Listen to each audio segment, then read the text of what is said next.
Hi, Convo ഹെൽത്തിൻ്റെ പുതിയൊരു വീഡിയോയിലേക്ക് എല്ലാവർക്കും സ്വാഗതം. ഇന്ന് നമ്മുടെ കൂടെ ഉള്ളത് ഡോക്ടർ പ്രിയ മാം ആണ്. Q&B ഹെൽത്ത് കെയറിലെ മെഡിക്കൽ ഓഫീസറും കൂടിയാണ്. ഇന്ന് നമ്മൾ ഡിസ്കസ് ചെയ്യാൻ പോകുന്ന വിഷയം ഗ്യാസ്ട്രിക് ഡിസോർഡർ അല്ലെങ്കിൽ അസിഡിറ്റി, വയറുമായി ബന്ധപ്പെട്ടുള്ള കാര്യങ്ങളെ പറ്റിയാണ്.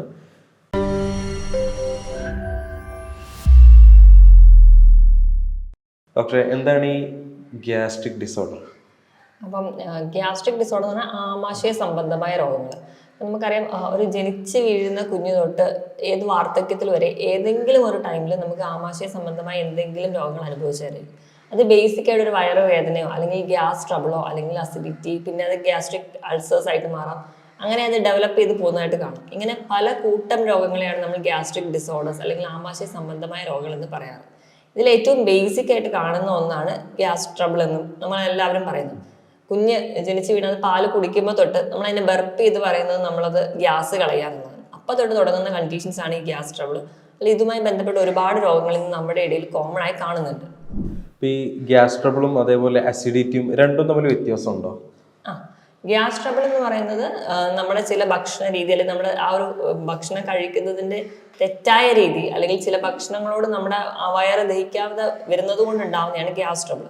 അസിഡിറ്റി എന്ന് പറഞ്ഞിട്ടുണ്ടെങ്കിൽ നമുക്ക് ആ ഒരു ഭക്ഷണം എരിവോ പുളിയോ അതൊക്കെ നമ്മൾ അമിതമായിട്ട് കഴിക്കുമ്പോൾ, മസാലയൊക്കെ അധികമായി കഴിക്കുമ്പോൾ നമ്മുടെ ആമാശയത്തിനുള്ളിലുള്ള ആവരണം തന്നെ അത് കത്തി പോവാ നമുക്ക് പറയാം, അല്ലെങ്കിൽ അത് പൊളിഞ്ഞു പോവുക എന്നൊക്കെ നമുക്ക് ഈസി ആയിട്ട് തന്നെ പറയാം. പക്ഷെ അങ്ങനെ ഉണ്ടാകുന്ന കണ്ടീഷൻസിനെയാണ് നമ്മൾ അസിഡിറ്റി അല്ലെങ്കിൽ നെഞ്ചരിച്ചിലായിട്ട് പ്രസന്റ് ചെയ്യുക. ഇപ്പൊ ഗ്യാസ് ട്രബിൾ എന്ന് പറയുമ്പോൾ അത് പ്രധാനമായിട്ടും ഉണ്ടാവാനുള്ള ഒരു കാരണം എന്ന് പറഞ്ഞു കഴിഞ്ഞാൽ നമ്മൾ ഭക്ഷണം കഴിക്കുന്ന രീതി. ഒന്നാമതായിട്ട് നമ്മൾ നല്ലപോലെ ചവച്ചരച്ച് കഴിക്കുന്നില്ല, നമ്മുടെ പല്ലുകൾക്കിടയിൽ വിടവുണ്ട്, അല്ലെങ്കിൽ നമ്മൾ ഭക്ഷണം കഴിക്കുന്നതിനോടൊപ്പം തന്നെയാണ് വെള്ളം കുടിക്കുന്നത്. ഇങ്ങനെയൊക്കെ വരുന്ന കണ്ടീഷൻസിൽ ഭക്ഷണം കറക്റ്റായിട്ട് ദഹിക്കാതെ വരികയും അതോടൊപ്പം തന്നെ നമ്മൾ ഭക്ഷണം ചവച്ചരച്ച് വായിൽ തന്നെ അതിനോടൊപ്പം തന്നെ ഗ്യാസ് നമ്മുടെ ആമാശയത്തിൽ എത്തുകയും ഇങ്ങനെ ഉണ്ടാകുന്ന ഒരു ബുദ്ധിമുട്ടുകൾ നീണ്ടു നിൽക്കുന്നത് വഴിയാണ് നമുക്ക് ഗ്യാസ് ട്രബിൾ ഒക്കെ ഉണ്ടാവുന്നത്. ഇത് മാത്രമല്ല, ഇപ്പൊ നമ്മൾ സ്ട്രോ ഉപയോഗിച്ച് ഭക്ഷണം കഴിക്കുക, ചിലർക്കാണെങ്കിൽ നമ്മൾ വെപ്പ് പല്ല് വെക്കുക, ആ ഒരു ടൈമിലൊക്കെ നമുക്ക് ആ ഒരു ചൂയിങ് പ്രോപ്പറായിട്ട് നടക്കാതെ വരുമ്പോൾ ആ ഒരു പ്രോസസ്സ് നമ്മുടെ ഡൈജഷൻ തുടങ്ങുന്നത് നമ്മുടെ വായുടെ ഉള്ളിൽ തന്നെയാണ്. ആ ഒരു പ്രോസസ്സ് ഓഫ് ഡൈജഷൻ കറക്റ്റായിട്ട് നടക്കാതെ വരുമ്പോൾ ഭക്ഷണം നമ്മുടെ ആമാശയത്തിൽ എത്തുകയും അവിടെ ഗ്യാസിന്റെ പ്രൊഡക്ഷൻ നടക്കുകയും ചെയ്യുന്നു.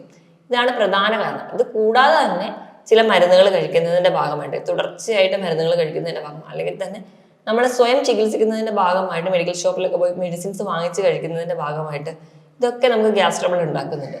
ഇത് കൂടാതെ ചില ഭക്ഷണങ്ങൾ നമുക്ക് പറയാം, പ്രധാനമായിട്ടും നമുക്ക് ഉണ്ടാക്കുന്നത് ഗ്യാസ് ട്രബിൾ എന്ന് പറയുന്നത് കിഴങ്ങ് വർഗ്ഗങ്ങൾ, അല്ലെങ്കിൽ പയറ്, കടല, പരിപ്പ് പോലെയുള്ള വെജിറ്റബിൾ പ്രോട്ടീൻസ് ഒക്കെ കൂടുതലായിട്ട് കഴിക്കുമ്പോൾ അത് കഴിക്കുന്നത് നല്ലപോലെ ചവച്ചരച്ച് കഴിക്കുന്നില്ല, അല്ലെങ്കിൽ നമ്മൾ ഫോണോ ടി.വിയോ ഒക്കെ കണ്ടിട്ടാണ് കഴിക്കുന്നതെങ്കിൽ ആ ഒരു ചൂയിങ് പ്രോസസ്സ് കംപ്ലീറ്റ് ആയിട്ട് നടക്കാത്തതുകൊണ്ട് പ്രധാനമായിട്ടും നമുക്ക് ഗ്യാസ് ട്രബിൾ ഉണ്ടാകുന്നത്. ഇത് കൂടാതെ നമ്മൾ എപ്പോഴും ഭക്ഷണം കഴിക്കുക, വിശക്കാതെ തന്നെ ഭക്ഷണം കഴിക്കുക. നമുക്കറിയാം, ഒരു ഭക്ഷണം കഴിച്ച് അത് ദഹിക്കുകയാണെങ്കിൽ ഒരു 2.5 മുതൽ 3 മണിക്കൂർ വരെ സമയമെടുക്കും. ഇതൊന്നും അല്ലാതെ നമ്മൾ രാവിലെ കഴിക്കുന്നു, പിന്നെ കുറച്ച് കഴിയുമ്പോൾ വീണ്ടും ഭക്ഷണം കഴിക്കുന്നു, അങ്ങനെ ഒരു ലൈഫ് സ്റ്റൈൽ വരുമ്പോൾ തന്നെ നമുക്ക് ഗ്യാസിന്റെ ബുദ്ധിമുട്ട് കൂടുതലായിട്ട് ഉണ്ടാവാം. ഇതല്ലാതെ തന്നെ നമുക്ക് അമിതവണ്ണം ഉണ്ടെങ്കിൽ തന്നെ നമുക്ക് ഗ്യാസ് ട്രബിൾ ഉണ്ടാവും. ആ ഒരു പ്രോപ്പറായിട്ട് നമ്മുടെ ആമാശയത്തിന്റെ പ്രവർത്തനം നടക്കുന്നില്ല, അവിടെ ഒരു മസിൽസ് ഒക്കെ വീക്കായിട്ട് വരികയാണെങ്കിലും നമുക്ക് ഗ്യാസ് ട്രബിൾ പോലുള്ള ബുദ്ധിമുട്ടുകൾ ഉണ്ടാവാം. ഇപ്പോൾ ഡോക്ടർ പറഞ്ഞ പോലെ കുട്ടികളിലും പ്രായമായവരിലൊക്കെ ഒരുപോലെ കാണപ്പെടുന്നതാണ്. അപ്പോൾ എങ്ങനെയാണ് ഇതിൻ്റെ ലക്ഷണങ്ങൾ, അതേപോലെ ഇത് എങ്ങനെയാണ് നമ്മൾ മാനേജ് ചെയ്യുക, അതേപോലെ എങ്ങനെ ബാലൻസ് ചെയ്യാൻ പറ്റും എന്നതിനെ പറ്റിയും കൂടി ഒന്ന് പറയാം. അപ്പം ലക്ഷണങ്ങൾ എന്ന് പറയുമ്പോൾ നമ്മുടെ ഇടയിൽ പലരും പറയുന്നതാണ് വയറിൽ ഗ്യാസ്, അത് പിന്നെ നെഞ്ചത്ത് ഗ്യാസാണ്, തലയിൽ ഗ്യാസാണ്. നമ്മുടെ വയറ് ശരി അല്ലെങ്കിൽ നമുക്ക് നമ്മുടെ എല്ലാ ഡെയിലി പ്രോസസ്സും നമുക്ക് ഭയങ്കര ബുദ്ധിമുട്ടായിരിക്കും. അപ്പൊ നമുക്ക് ഈ പ്രധാനമായി കാണുന്ന പ്രശ്നം എന്ന് പറഞ്ഞാൽ ഏമ്പക്കം, പുളിച്ചു തട്ട്, കീഴ്വായുമായിട്ട് ഗ്യാസ് പോവുക, വയറിൽ എന്തോ ഉരുണ്ട് കീറുന്ന പോലെ തോന്നുക, വയറ് വേദനയായിട്ട് പ്രസന്റ് ചെയ്യുക, ഇതൊക്കെയാണ് പ്രധാനപ്പെട്ട ലക്ഷണങ്ങൾ. നമുക്ക് എങ്ങനെ മാനേജ് ചെയ്യാന്ന് പറഞ്ഞാൽ ബേസിക്കലി നമ്മൾ ഫുഡ് ഹാബിറ്റ് ഒന്ന് കറക്റ്റ് ചെയ്താൽ മതി. നമ്മൾ ഭക്ഷണം കഴിയുമ്പോൾ ടി.വിയോ ഫോണോ കണ്ട് കഴിക്കാതിരിക്കുക, നല്ലപോലെ ഭക്ഷണം ചവച്ചരച്ച് കഴിക്കുക, ഭക്ഷണത്തിന് 1/2 മണിക്കൂർ മുൻപെങ്കിലും നിങ്ങൾ വെള്ളം കുടിക്കുക, അല്ലെങ്കിൽ ഭക്ഷണം കഴിഞ്ഞ് 2 മണിക്കൂറിന് ശേഷം മാത്രം വെള്ളം കുടിക്കുക. ഭക്ഷണത്തിനോടൊപ്പം തന്നെ നിങ്ങൾ വെള്ളം കുടിക്കുമ്പോൾ ആമാശയത്തിൽ വെച്ച് തന്നെ നിങ്ങളുടെ ഭക്ഷണം നല്ലപോലെ ഡൈല്യൂട്ടായിട്ട് വയറിൽ തന്നെ കിടക്കും, ദഹന പ്രക്രിയ നടക്കില്ല. അങ്ങനെ വരുന്നത് കൊണ്ട് തന്നെ നമുക്ക് ഗ്യാസ് ട്രബിൾ ഉണ്ടാകും. ഇനി ചില ഭക്ഷണങ്ങളാണ് നമുക്ക് ഗ്യാസ് ഉണ്ടാക്കുന്നത്. അത് നമ്മൾ ഒന്നാമതായി പറയുകയാണെങ്കിൽ കിഴങ്ങ് വർഗ്ഗങ്ങൾ, കപ്പ, ചേന, ചേമ്പ്, കാച്ചിൽ, അങ്ങനെ മണ്ണിനടിയിൽ വളരുന്ന എല്ലാം നമുക്ക് ഗ്യാസ് ഉണ്ടാകും. ഇവയുടെ ഒരു ഗ്യാസിന്റെ ബുദ്ധിമുട്ട് കുറയ്ക്കണമെങ്കിൽ ഇവ ചെറു ചൂടോടുകൂടി തന്നെ കഴിക്കുക. അങ്ങനെ ചെറു ചൂടോടുകൂടി കഴിക്കുമ്പോൾ ഇവ ഉണ്ടാക്കുന്ന ഗ്യാസിന്റെ ബുദ്ധിമുട്ട് കുറയുന്നതായിട്ട് കാണും. ഇനി പ്രോട്ടീൻസ് ആയിട്ടുള്ള പയറ്, കടല, പരിപ്പ് ഇവ കഴിക്കുമ്പോഴാണ് നിങ്ങൾക്ക് ഗ്യാസ് എങ്കിൽ അത് മാനേജ് ചെയ്യാൻ വേണ്ടിയുള്ള ചില ടിപ്സ് നോക്കാം. ഒന്നാമതായിട്ട് നമ്മൾ ഇവ നല്ലപോലെ കുതിർത്തിട്ട് ശേഷം മാത്രം പാചകം ചെയ്യാം. അതായത് തലേദിവസം രാത്രി തന്നെ വെള്ളത്തിൽ നല്ലപോലെ ഇട്ട് കുതിർത്ത് പിറ്റേ ദിവസം പാചകം ചെയ്യുകയാണെങ്കിൽ ഇവയിലെല്ലാം അടങ്ങിയിരിക്കുന്ന കണ്ടന്റ്സ് എന്ന് പറഞ്ഞാൽ പ്രോട്ടീൻസ്, അന്നജം, അതുപോലെ തന്നെ ഫൈബേഴ്സ് അല്ലെങ്കിൽ നാരുകൾ. ഇവയെല്ലാം ഒരു കോമ്പിനേഷനിലാണ് നിൽക്കുക. നമ്മൾ നല്ലപോലെ കുതിർക്കുമ്പോൾ പ്രോട്ടീനും കാർബോഹൈഡ്രേറ്റും ഇതിൽ നിന്ന് സെപ്പറേറ്റഡ് ആവും. അപ്പം ഇവയുടെ ഒരു അബ്സോർപ്ഷൻ എന്ന് പറഞ്ഞാൽ നമ്മുടെ ആമാശയത്തിൽ കൃത്യമായി നടക്കുകയും ഈ ബാക്കിയുള്ള ഫൈബേഴ്സ് അല്ലെങ്കിൽ നാരുകൾ നമ്മുടെ ചെറുകുടലിൽ ചെന്ന് ദഹിക്കുകയും ചെയ്യും. ഇവ നമ്മൾ കുതിർക്കാതെയാണ് പാചകം ചെയ്യുന്നതെങ്കിൽ ഇവ ഒരു കോമ്പിനേഷനിൽ തന്നെ ഒരു കൂട്ടായിട്ട് തന്നെ നിൽക്കും. അപ്പൊ അവരുടെ ആ ഒരു ദഹന പ്രക്രിയ പകുതി ആമാശയത്തിലും പകുതി കുടലിലും നടക്കുന്ന ഒരു ഇൻകംപ്ലീറ്റ് ആയിട്ട് നിൽക്കുന്നത് കാണും. ഇനി രണ്ടാമതായിട്ട് ഇപ്പൊ കടലയൊക്കെ കഴിക്കുമ്പോൾ അതിന്റെ തൊലി കളഞ്ഞ് കഴിക്കുകയാണെങ്കിൽ, പാചകം ചെയ്ത് കഴിഞ്ഞിട്ട് തൊലി കളഞ്ഞ് കഴിക്കുകയാണെങ്കിൽ ഒരു പരിധിവരെ ഗ്യാസ് ട്രബിൾ കുറയുന്നതായിട്ട് കാണാം. മൂന്നാമതായിട്ട് ഇവ ചൂടോടുകൂടി തന്നെ കഴിക്കുക. ചൂടോടുകൂടി കഴിക്കുമ്പോഴും ഞാൻ നേരത്തെ പറഞ്ഞ അതേ രീതിയിൽ പ്രോട്ടീനും കാർബോഹൈഡ്രേറ്റും ഈ ഫൈബേഴ്സിൽ നിന്ന് സെപ്പറേറ്റഡ് ആയിട്ട് നിൽക്കുന്നത് കാണും. അങ്ങനെയാകുമ്പോൾ കൃത്യമായിട്ട് നമ്മുടെ ആമാശയത്തിലും അതുപോലെ തന്നെ കുടലിലും കൃത്യമായ ദഹനം നടക്കും. ഇവ ഗ്യാസ് ട്രബിൾ ഉണ്ടാക്കത്തുമില്ല. ഇതാണ് പ്രധാനമായിട്ട് ഈ ഭക്ഷണങ്ങൾ ഉണ്ടാക്കുന്ന ഗ്യാസ് ട്രബിൾ നമുക്ക് മാനേജ് ചെയ്യാനുള്ള വഴി. ചിലർക്കൊക്കെയാണെങ്കിൽ ആപ്പിള് ഗ്യാസ് ട്രബിൾ ഉണ്ടാക്കുന്നതാണ്. ഇവ ആപ്പിളിൽ അടങ്ങിയിരിക്കുന്ന നാരുകളും അതുപോലെ തന്നെ ഫ്രക്ടോസും ചിലർക്ക് ദഹിക്കാൻ ബുദ്ധിമുട്ടാണ്. ഇവരാണെങ്കിൽ കൂടുതലായിട്ടും അത് പുഴുങ്ങി കഴിക്കുന്നത് നല്ലതാണ്. ചിലർക്കാണെങ്കിൽ നമ്മൾ പാലാണ് ദഹിക്കാൻ, ലാക്ടോസ് ഇൻടോളറൻസ് എന്ന് പറയാം. പാല് നമ്മൾ കഴിച്ചിട്ടുണ്ടെങ്കിൽ പെട്ടെന്ന് വയറുവേദന എടുക്കുക, അത് ഛർദ്ദിക്കുക തുടങ്ങിയ ബുദ്ധിമുട്ടുകൾ. ഇങ്ങനെയുള്ളവർക്ക് പാൽ ഉൽപ്പന്നങ്ങൾ കഴിക്കാൻ പറ്റത്തില്ലേ എന്ന് നമുക്ക് സംശയം തോന്നും. അപ്പൊ ഇങ്ങനെയുള്ളവർ ചെയ്യേണ്ടത് എന്താണെന്ന് വെച്ചിട്ടുണ്ടെങ്കിൽ നിങ്ങൾക്ക് തൈര്, പനീർ അല്ലെങ്കിൽ മോര്, ഇങ്ങനെ പാലിന് തന്നെ വിവിധ തരത്തിലുള്ള ഉൽപ്പന്നങ്ങളായിട്ട് നിങ്ങൾ കഴിക്കുക. അപ്പൊ നിങ്ങൾക്ക് പാലിൽ വേണ്ട അതേ ഗുണങ്ങൾ കിട്ടുകയും ചെയ്യും, നിങ്ങൾക്ക് ദഹിക്കാൻ ബുദ്ധിമുട്ടും ഉണ്ടാവില്ല. പിന്നെ ഒരു കൂട്ടർ എന്ന് പറഞ്ഞാൽ ഗ്ലൂട്ടൻ അടങ്ങിയ ഭക്ഷണങ്ങൾ കഴിക്കുന്നു. അതായത് മൈദ, ചപ്പാത്തി ഇവ കഴിക്കുമ്പോഴാണ് നിങ്ങൾക്ക് ചിലപ്പം വയറിന് ദഹനക്കേടൊക്കെയോ അല്ലെങ്കിൽ ഗ്യാസ് ട്രബിൾ ആയിട്ടൊക്കെ പ്രസന്റ് ചെയ്യാം. അങ്ങനെയുള്ളവർ മാക്സിമം ആ ഭക്ഷണങ്ങൾ ഒഴിവാക്കുന്നത് തന്നെയായിരിക്കും ബെറ്റർ. ഈ വക ഭക്ഷണങ്ങൾ മാക്സിമം നമ്മൾ ഈ കഴിക്കുന്ന രീതിയിൽ ഒന്ന് ശ്രദ്ധിച്ചാൽ തന്നെ ഒരു പരിധി വരെ നമുക്ക് ഗ്യാസ് ട്രബിൾ കുറയ്ക്കാം. പിന്നെ ഭക്ഷണം കഴിച്ച ഉടനെ തന്നെ കിടക്കാതിരിക്കുക, അല്ലെങ്കിൽ ഉടനെ തന്നെ വ്യായാമം ചെയ്യാതിരിക്കുക, കുനിഞ്ഞു നിന്ന് ജോലി ചെയ്യാതിരിക്കുക, ഇവയൊക്കെ നമുക്ക് വയറിനൊരു ബുദ്ധിമുട്ടുണ്ടാക്കുന്നതായിട്ട് കാണാം. ഡോക്ടറുടെ ഈ പറഞ്ഞ ലക്ഷണങ്ങളും ഈ പറഞ്ഞ എന്തെങ്കിലും കാരണങ്ങളൊക്കെ നിങ്ങൾ ഉണ്ട് എന്നുണ്ടെങ്കിൽ ഡോക്ടറെ കൺസൾട്ടേഷന് നിങ്ങൾക്ക് ബുക്ക് ചെയ്യാവുന്നതാണ്. താഴെ കാണുന്ന നമ്പറിൽ കോൺടാക്ട് ചെയ്താൽ മതി. ഓൺലൈനായിട്ടും ഓഫ്ലൈനായിട്ടും ഡോക്ടറെ കൺസൾട്ടേഷൻ അവൈലബിൾ ആണ്. ഈ ഫുഡ് കഴിക്കുന്ന വിഷയത്തിൽ തന്നെ ഈ ടൈമിങ് എങ്ങനെയാണ്, ഈ ഫുഡിൻ്റെ ഒരു ക്രമീകരണം, സമയം എങ്ങനെയാണ് നമുക്ക് ക്രമീകരിക്കാൻ പറ്റുക? ഇപ്പം നമ്മുടെ ലൈഫ് സ്റ്റൈൽ വെച്ചിട്ട് നമ്മൾ വണ്ണം കുറയ്ക്കുന്നതിന്റെ ഭാഗമായിട്ട് അല്ലെങ്കിൽ നമ്മുടെ ജീവിതശൈലിയിലെ തിരക്കുകൾ കൊണ്ട് നമ്മൾ പ്രധാനമായിട്ടും സ്കിപ്പ് ചെയ്യുന്ന ഒന്നാണ് ബ്രേക്ക്ഫാസ്റ്റ്. അപ്പം വയറിന് ചെറിയ രീതിയിലൊക്കെ ബുദ്ധിമുട്ടുള്ളവരാണെങ്കിൽ തന്നെ നിങ്ങൾ ഈ ബ്രേക്ക്ഫാസ്റ്റ് സ്കിപ്പ് ചെയ്യുന്ന സമയത്ത് നമ്മുടെ തലേ ദിവസം രാത്രി ഒരു 7 മണിക്കോ 8 മണിക്കോ കഴിച്ച ഭക്ഷണം പിന്നെ നമ്മൾ ബ്രേക്ക്ഫാസ്റ്റ് ചെയ്യുമ്പോൾ ഒരു ലോങ് ഡ്യൂറേഷൻ ആണ് അവിടെ വരുന്നത്. അപ്പോൾ നമ്മുടെ ശരീരം നമ്മുടെ വയറിൻ്റെ ഉള്ളിൽ നമ്മുടെ ആസിഡ് പ്രൊഡക്ഷൻ, അതായത് HCl ഹൈഡ്രോക്ലോറിക് ആസിഡ് പ്രൊഡക്ഷൻ കൂടുതലായിട്ട് നടക്കുകയും അതുകൊണ്ട് തന്നെ നമുക്ക് പെട്ടെന്ന് ആസിഡിറ്റി അല്ലെങ്കിൽ ആ ഒരു ഏരിയയിൽ തന്നെ ആസിഡ് എന്ന് പറയുമ്പോൾ നമുക്കറിയാം നമ്മുടെ ദേഹത്ത് വീണാൽ തന്നെ കത്തിച്ച് കളയുന്ന ഒരു പ്രക്രിയ അല്ലെങ്കിൽ നമ്മുടെ ഒരു പ്രോസസ്സാണ് നടക്കാറ്. നമ്മുടെ ആമാശയത്തിൽ അമിതമായിട്ട് ആസിഡ് ഉണ്ടാകുമ്പോൾ ഇവ നമ്മുടെ അവിടുത്തെ കോശങ്ങളെ മുഴുവൻ കരിയിച്ച് കളയും. അപ്പൊ നമുക്കത് വയറിന് പെട്ടെന്ന് അൾസറും അസിഡിറ്റിയും അത് നീണ്ടു ക്യാൻസർ വരെ ഉണ്ടാവാനുള്ള ചാൻസ് കൂടുതലാണ്. അപ്പം ഇങ്ങനെ 6 മണിക്കൂർ അതല്ലെങ്കിൽ ഒരു 5 മണിക്കൂർ വരെ മാക്സിമം ഭക്ഷണത്തിനിടയിൽ നിങ്ങൾക്ക് ഗ്യാപ്പ് ഇടാം. ഇനി ചിലരാണെങ്കിൽ ഭക്ഷണം ഇടവിട്ട് കഴിക്കുന്നവരായിരിക്കും. അവർ ചിലപ്പോൾ അവരുടെ വിശപ്പ് കൊണ്ടായിരിക്കും, ചിലപ്പോൾ അവരുടെ ഒരു ഫുഡ് ഹാബിറ്റ് അങ്ങനെയായിരിക്കും. അങ്ങനെ കഴിക്കുമ്പോൾ നമുക്ക് ഗ്യാസിന്റെ ബുദ്ധിമുട്ടോ അല്ലെങ്കിൽ വയറിന് ദഹിക്കാനുള്ള ഒരു സമയം കിട്ടാതെ വരുമ്പോൾ അത് നമുക്ക് വേറെ മറ്റു പല രോഗങ്ങളിലോട്ടും എത്താറുണ്ട്. ഏറ്റവും പ്രധാനമായിട്ടും കാണുന്നത് ഗ്യാസ് ട്രബിൾ തന്നെയാണ്. ഒരു ഭക്ഷണം കഴിച്ച് അതൊരു 3 മണിക്കൂറെങ്കിലും വേണം ദഹിക്കാൻ. അതിന് സമയം കൊടുക്കാതെ അടുത്ത ഭക്ഷണം അതിന്റെ മുകളിൽ കഴിക്കുന്നു, ആ ഒരു ഹാബിറ്റ്.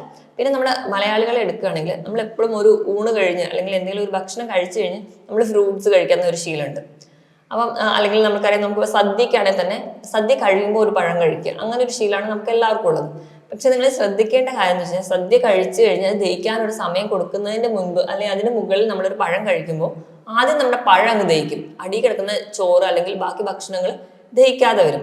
നിങ്ങൾ എപ്പോഴും ഒരു ഫ്രൂട്ട്സ് കഴിക്കുമ്പോൾ ഒരു മിഡ് മീലായിട്ട് തന്നെ കഴിക്കുക, അതായത് ഭക്ഷണത്തിനോടൊപ്പം കഴിക്കാതെ ഒരു ഇടവേള നേരത്ത് ഒരു ഫുഡായിട്ട് തന്നെ കഴിക്കാൻ വേണ്ടി ശ്രദ്ധിക്കുക. ഇങ്ങനെയൊക്കെ തന്നെ നമ്മുടെ ഒരു ഫുഡ് ഹാബിറ്റ് മാറ്റുകയാണെങ്കിൽ ഒരു പരിധി വരെ ഗ്യാസ്ട്രിക് ഡിസോർഡേഴ്സ് ഒക്കെ തന്നെ. ഇതിൽ നമുക്ക് ഹോട്ടൽ ഫുഡുകൾ അല്ലെങ്കിൽ ഫാസ്റ്റ് ഫുഡുകൾ ഇതിൽ ഏതെങ്കിലും രൂപത്തിൽ സ്വാധീനിക്കുന്നുണ്ടോ? ഇപ്പൊ നമ്മൾ പറയുകയാണെങ്കിൽ അസിഡിറ്റി പോലുള്ള ഒരു കണ്ടീഷൻ, അസിഡിറ്റി എന്ന ഒരു കണ്ടീഷൻ ഉണ്ടാവുന്നവരൊക്കെ കാര്യം അറിയാം. അവർക്ക് ഭക്ഷണം കഴിച്ച ഉടനെ അവർക്ക് വയറുവേദന അല്ലെങ്കിൽ നെഞ്ചിരിച്ചിൽ പുളിച്ചത് കിട്ടലൊക്കെ. ഇതിന്റെ പ്രധാന കാരണം എന്ന് പറഞ്ഞാൽ അമിതമായിട്ട് ഹോട്ടലിലെ എല്ലാ ഭക്ഷണവും ടേസ്റ്റ് കൂടാൻ വേണ്ടി ഒന്നുകിൽ അവർ മധുരം അധികമായിട്ട് ചേർക്കും, അല്ലെങ്കിൽ എരിവ്, പുളി ഇവ അധികമായിട്ട് ചേർക്കും, മസാലകൾ അമിതമായിട്ട് ചേർക്കും. ഉപ്പൊക്കെ കുറച്ച് കൂടുതലായിട്ട് നിൽക്കുകയാണെങ്കിൽ നമുക്ക് പൊതുവെ ഫുഡ് കേടാവത്തുമില്ല, ടേസ്റ്റും കൂടുതലാണ്. അപ്പൊ ഹോട്ടലിലൊക്കെ ആ ഒരു മെയിൻറ്റെയിൻ അവരുടെ ഒരു ട്രിക്ക് അനുസരിച്ച് അതായിരിക്കും അവർ ഫോളോ അപ്പ് ചെയ്യുന്നത്.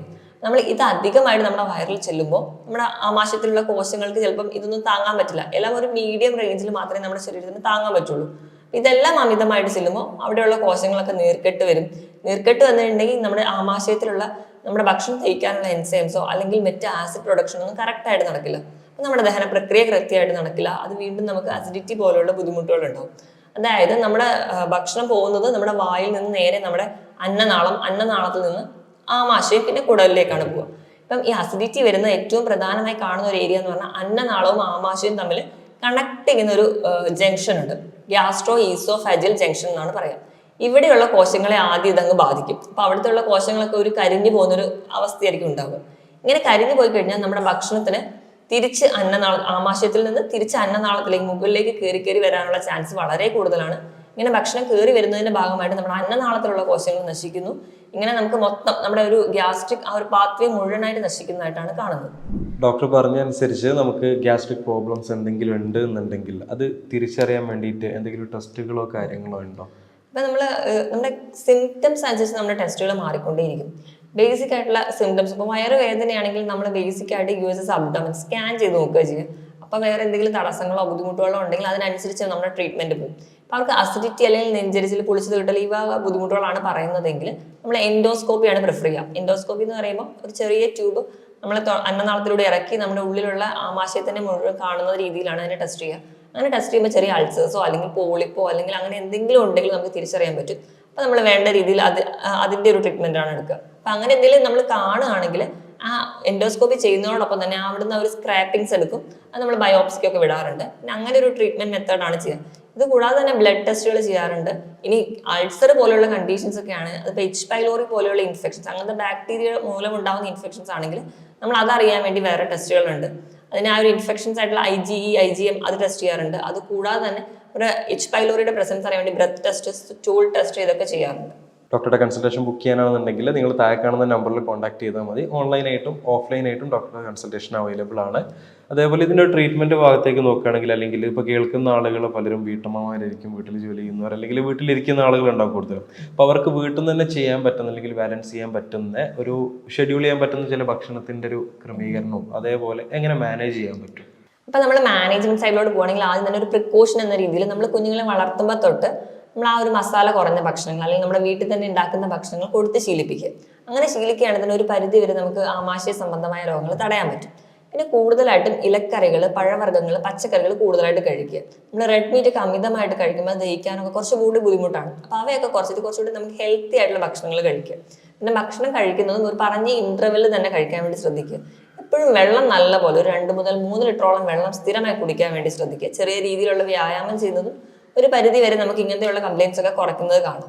ഇനി ഇത് കൂടാതെ തന്നെ നമുക്ക് നമ്മുടെ വീട്ടിൽ തന്നെ ചെറിയ ടിപ്സുകളൊക്കെ നമുക്ക് ഫോളോ ചെയ്യാം. ഇപ്പോൾ ഗ്യാസിന്റെ ബുദ്ധിമുട്ടുള്ളവരാണെങ്കിൽ അവരുടെ ഭക്ഷണത്തിൽ കൂടുതലായിട്ടും വെളുത്തുള്ളി, ഇഞ്ചിയൊക്കെ ആഡ് ചെയ്യാം. അതുപോലെ നമുക്ക് ഇഞ്ചി ചതച്ചിട്ടിട്ട് ചെറു ചൂടുവെള്ളം കുടിക്കുകയാണെങ്കിൽ നമുക്ക് പെട്ടെന്ന് ഉണ്ടാകുന്ന ഗ്യാസിന്റെ ബുദ്ധിമുട്ടൊക്കെ കുറയ്ക്കാൻ പറ്റും. അതുപോലെ തന്നെ കായം നമ്മുടെ ഭക്ഷണത്തിലൊക്കെ ഇൻക്ലൂഡ് ചെയ്യുന്നത് വളരെ നല്ലതാണ്. ഇതിൻ്റെ ഉള്ളിൽ ധാരാളം നമുക്ക് ആമാശയത്തിന് ഗുണങ്ങൾ ചെയ്യുന്ന ബാക്ടീരിയ ഒരുപാട് പ്രൊഡ്യൂസ് ചെയ്യാൻ വേണ്ടി ഇവ സഹായിക്കുന്നുണ്ട്. അതുവഴി നമുക്ക് അത് നല്ലൊരു ഹെൽപ്പ് നമുക്ക് ചെയ്യും. അതുകൂടാതെ തന്നെ നമുക്കറിയാം അയമോദകം, അത് നമുക്ക് ഗ്യാസിലൊക്കെ സ്ഥിരമായിട്ട് കഴിക്കുന്ന ഒരു ഗുളിക പോലെ നമുക്ക് കിട്ടുന്നതാണ്. ഇതിൽ തൈമോൾ എന്ന് പറയുന്ന ഒരു കണ്ടന്റ് ഉണ്ട്. ഇവ നമുക്ക് ഗ്യാസ് ട്രബിൾ കുറയ്ക്കുന്നതായിട്ട് കാണും. അതുപോലെ നമ്മുടെ വീട്ടിലേക്കുള്ള ജീരകം, ഇതിൽ ധാരാളം എസെൻഷ്യൽ ഓയിൽസ് ഉണ്ട്.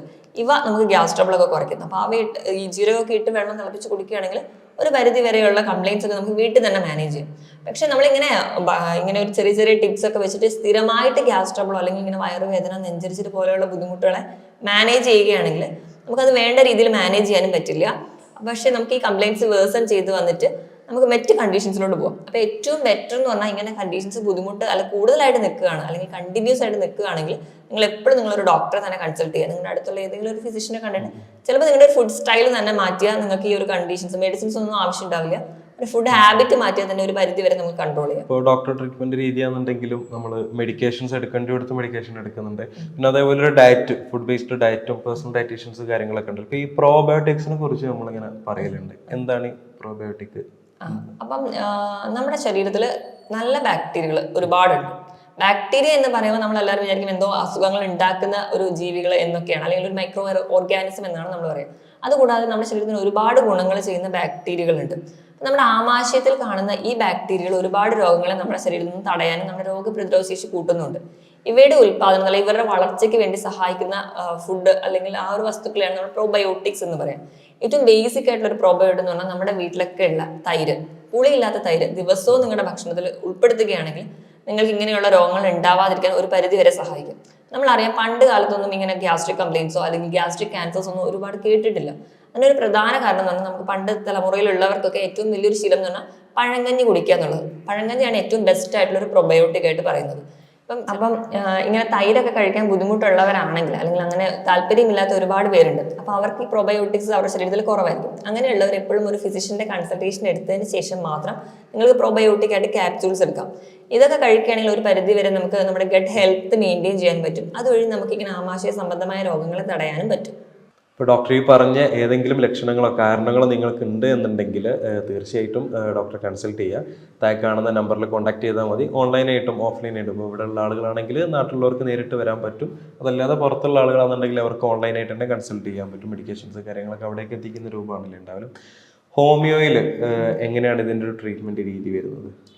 ഹോമിയോപ്പതിയിൽ ഇപ്പോൾ ഗ്യാസ് ട്രബിൾ അല്ലെങ്കിൽ ഗ്യാസ്ട്രിക് സംബന്ധമായ രോഗങ്ങൾക്ക് നല്ല ഫലപ്രദമായ ചികിത്സ ലഭ്യമാണ്. ഇപ്പം നമ്മുടെ ക്ലിനിക്കിൽ ചെയ്യുന്ന ഒരു ട്രീറ്റ്മെന്റ് എന്ന് പറഞ്ഞാൽ നമ്മൾ എന്താണ് കോസ് എന്നാണ് ആദ്യം കണ്ടുപിടിക്കുക. അപ്പോൾ അവരുടെ ഫുഡ് ഹാബിറ്റ് ആണ് കോസെങ്കിൽ, അവരുടെ ഫുഡ് സ്റ്റൈലാണ് കോസെങ്കിൽ നമുക്ക് നമ്മുടെ നാട്ടിൽ തന്നെ ഒരു ഡയറ്റീഷ്യൻ ഉണ്ട്. ഡയറ്റീഷ്യൻ്റെ നിർദ്ദേശപ്രകാരം അവർ കഴിക്കേണ്ട ഫുഡിന് ഒരു ഡയറ്റ് ചാർട്ട് പ്രിപ്പയർ ചെയ്ത് അവരുടെ കൂടെ നിന്ന് ഫോളോ അപ്പ് ചെയ്ത് കൊടുക്കും. അപ്പോൾ അവർക്ക് കൃത്യമായിട്ട് എന്ത് ഭക്ഷണം കഴിക്കണം, അത് എത്ര അളവിൽ കഴിക്കണം, ഏത് സമയത്ത് കഴിക്കണം, എന്തൊക്കെ വ്യായാമങ്ങളാണ് വേണ്ടതെന്ന് കൃത്യമായിട്ട് അവരുടെ കൂടെ നിന്ന് പറഞ്ഞു കൊടുക്കുന്നതുകൊണ്ട് തന്നെ ഡയറ്റിലൂടെ തന്നെ ഒരു പരിധി വരെ നമുക്ക് കൺട്രോൾ ചെയ്യാൻ പറ്റുന്നുണ്ട്. പിന്നെ ഈ ലൈഫ് സ്റ്റൈൽ മനസ്സിലാക്കുമ്പോൾ ഒരു ഡോക്ടർ എന്ന നിലയിൽ ചിലപ്പോൾ അതിൽ ഒരുപാട് സജഷൻസ് പറഞ്ഞു കഴിഞ്ഞാൽ തന്നെ ചിലപ്പോൾ മെഡിസിൻസിന്റെ ആവശ്യം വരില്ല. ഇനി ഇപ്പോൾ ഹോമിയോപ്പതിന്റെ ഒരു ട്രീറ്റ്മെന്റ് എടുക്കുകയാണെങ്കിൽ മൊത്തത്തിൽ അവരുടെ ഒരു കോൺസ്റ്റിറ്റ്യൂഷൻ മനസ്സിലാക്കി അവരുടെ ആ ഒരു ട്രീറ്റ്മെന്റ് പ്ലാൻ നമ്മൾ സെറ്റ് ചെയ്യും. എന്നിട്ടാണ് നമ്മൾ ഗ്യാസ് ട്രബിളോ അല്ലെങ്കിൽ മറ്റ് നെഞ്ചൊരിച്ചിൽ പൊളിച്ചു കേട്ടില്ല അങ്ങനെ എല്ലാ കണ്ടീഷൻസും തന്നെ നമുക്ക് ഹെൽപ്ഫുൾ ആയിട്ടുള്ള ഒരുപാട് മെഡിസിൻസ് ഉണ്ട്. നമ്മൾ അത് കൺസൾട്ട് ചെയ്ത് ആണെങ്കിൽ ഒരു 1 മന്തിന് നമ്മൾ മെഡിസിൻസ് കൊടുക്കും. ഗ്രാജുവലി അതിന്റെ ഡോസ് കുറച്ചുകൊണ്ട് വരും. അങ്ങനെ സ്റ്റോപ്പ് ചെയ്യാറാണ് ചെയ്യാറ്. ഡോക്ടർ ഇതുവരെ പറഞ്ഞു തന്നിട്ടുള്ള കാര്യങ്ങൾ എല്ലാവർക്കും നല്ല രീതിയിൽ ഉപകാരപ്പെടുന്ന കാര്യങ്ങളാണ്. വീട്ടിൽ നിന്ന് നമുക്ക് ശ്രദ്ധിക്കാൻ പറ്റുന്ന കാര്യങ്ങൾ ഇതിലുണ്ട്. ഭക്ഷണത്തിൽ എന്തൊക്കെ മാറ്റങ്ങൾ കൊണ്ടുവരാം, ഭക്ഷണം പാചകം ചെയ്യുന്നിടത്ത് എന്തെങ്കിലും മാറ്റങ്ങൾ കൊണ്ടുവരാം എന്നുള്ളതൊക്കെ കൃത്യമായിട്ട് ഡോക്ടർ പറഞ്ഞു തന്നു. അപ്പോൾ പുതിയൊരു വീഡിയോ ആയിട്ട് നമുക്ക് വീണ്ടും കാണാം. ബൈ.